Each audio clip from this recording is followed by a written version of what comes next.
اذ دخلوا علیہ، جب کہ وہ داخل ہوئے ان پر، ان کے گھر آئے، فقالوا سلاما، تو انہوں نے کہا آپ پر سلامتی ہو۔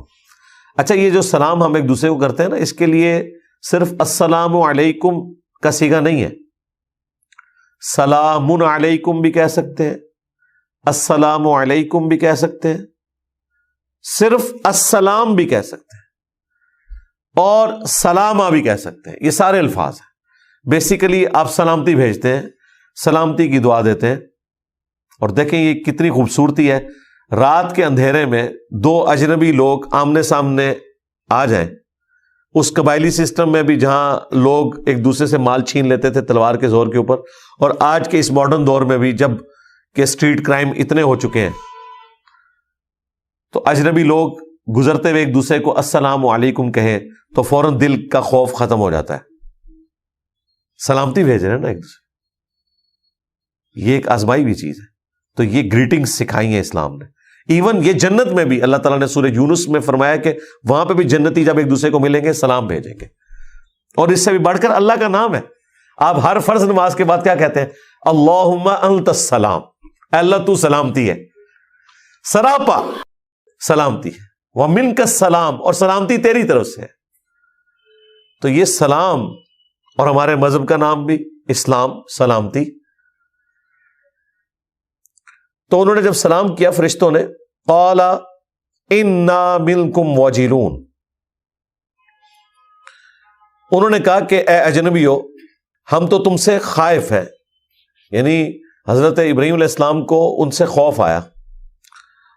اس کی وجہ کیا تھی وہ یہاں پہ ذکر نہیں ہوئی، وہ سورہ الذاریات میں اور دوسری جگہوں پہ آیا کہ جب وہ مہمان داخل ہوئے تو حضرت ابراہیم علیہ السلام بڑے مہمان نواز تھے، فوراً سے گئے، ایک بچڑا ذبح کیا اور بھنا ہوا بچڑا لا کے ان کے سامنے رکھا۔ یہ قرآن میں آیا سورہ الذاریات میں اور باقی جگہوں پر۔ اب وہ فرشتے تھے، اگرچہ انسانی شکل میں آئے تھے لیکن وہ کھانا تو نہیں کھاتے، انہوں نے کھانا کی طرف ہاتھ نہیں بڑھایا۔ پھر یہ آپ اس کو جوڑ لیں اس کے ساتھ، یہاں پہ وہ مسنگ ہے، لہٰذا اللہ تعالیٰ کا کلپ نہیں کاٹنا آپ نے، وہ دوسری جگہ بات ہوئی ہے کہ یہ ہوا کیا تھا۔ تو وہاں ٹریڈیشن یہ تھی کہ اگر کوئی شخص آپ کے گھر کا نمک کھا لے وہ آپ کو نقصان نہیں پہنچاتا، یعنی ڈاکوؤں کے اندر بھی کوئی نہ کوئی اخلاقیات موجود تھی۔ اب جب ابراہیم علیہ السلام نے ان کے سامنے کھانا رکھا اور وہ نہیں ہاتھ بڑھا رہے تھے تو حضرت ابراہیم علیہ السلام ڈر گئے کہ یہ کہیں مجھے نقصان پہنچانے تو نہیں آئے، کیونکہ ابراہیم علیہ السلام کو یہ نہیں پتا تھا کہ یہ فرشتے ہیں۔ انہوں نے پھر بعد میں کہا آپ مت ڈریں، ہم اللہ کے فرشتے ہیں، انسانی شکل میں آئے ہیں۔ اس سے یہ عقیدہ بھی کلیئر ہوا کہ انبیاء کو اسی وقت معلوم چلتا ہے غیب سے متعلق باتوں کا جب اللہ تعالیٰ انہیں اطلاع دیتا ہے، ادروائز نہیں پتا چلتا۔ بخاری مسلم دونوں میں حدیث ہے، مسلم کی تو پہلی حدیث ہی یہی ہے، 93 نمبر، 92 تو مقدمے کی روایتیں ہیں، حدیث جبرائیل۔ اس میں حضرت جبرائیل علیہ السلام سفید لباس میں آتے ہیں، ان کے سر کے بال بھی انتہائی سیاہ، داڑھی بھی انتہائی سیاہ، اور عرب کے لوگ ان کو پہچان بھی نہیں رہے تھے، ان کے علاقے کے بھی نہیں تھے وہ، اور جسم کے اوپر آثار بھی نہیں تھے کہ کہیں دور سے مسافر آیا ہو۔